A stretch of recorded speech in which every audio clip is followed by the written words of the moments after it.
Read with me as I read 1 Corinthians chapter 1. I, Paul, have been called and sent by Jesus the Messiah according to God's plan, along with my friend Sosthenes.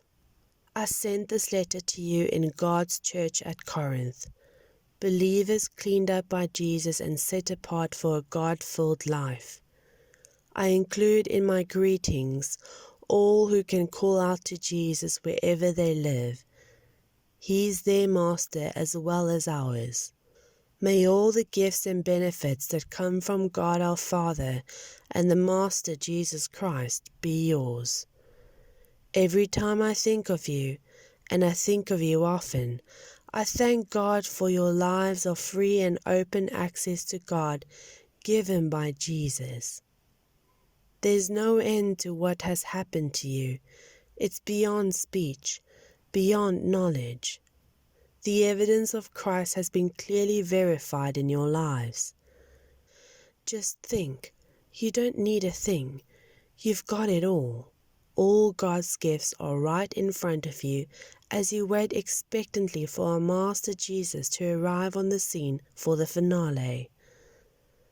And not only that, but God Himself is right alongside to keep you steady and on track until things are all wrapped up by Jesus. God, who got you started in this spiritual adventure, shares with us the life of His Son and our Master Jesus. He will never give up on you. Never forget that. I have a serious concern to bring up with you, my friends. Using the authority of Jesus our Master, I'll put it as urgently as I can.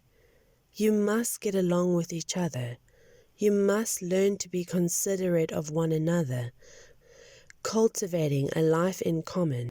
I bring this up because some from Chloe's family brought a most disturbing report to my attention that you're fighting among yourselves. I'll tell you exactly what I was told.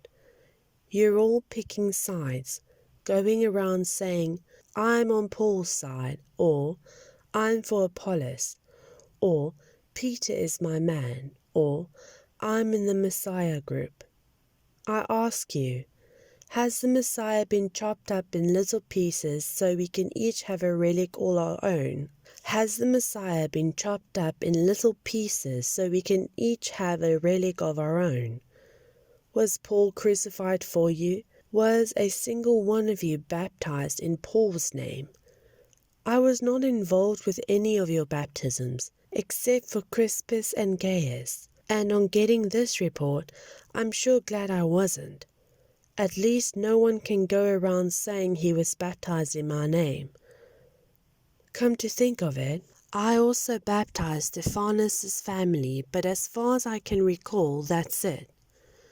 God didn't send me out to collect a following for myself, but to preach the message of what He has done, collecting a following for Him, and He didn't send me to do it with a lot of fancy rhetoric of my own, lest the powerful action at the center, Christ on the cross, be trivialized into mere words.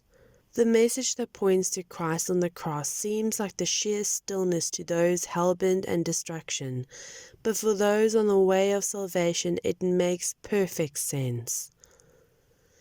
This is the way God works, and most powerfully as it turns out, it's written, I'll turn conventional wisdom on its head. I'll expose so-called experts and crackpots. So where can you find someone truly wise, truly educated, truly intelligent in this day and age? Hasn't God exposed it all as pretentious nonsense? Since the world in all its fancy wisdom never had a clue when it came to knowing God, God in His wisdom took delight in using what the world considered dumb, preaching, of all things, to bring those who trust Him into the way of salvation. While Jews clamor for miraculous demonstrations and Greeks go in for philosophical wisdom, we go right on proclaiming Christ the crucified. Jews treat this like an anti-miracle and Greeks pass it off as absurd, But to us who are personally called by God Himself, both Jews and Greeks, Christ is God's ultimate miracle and wisdom all wrapped up in one.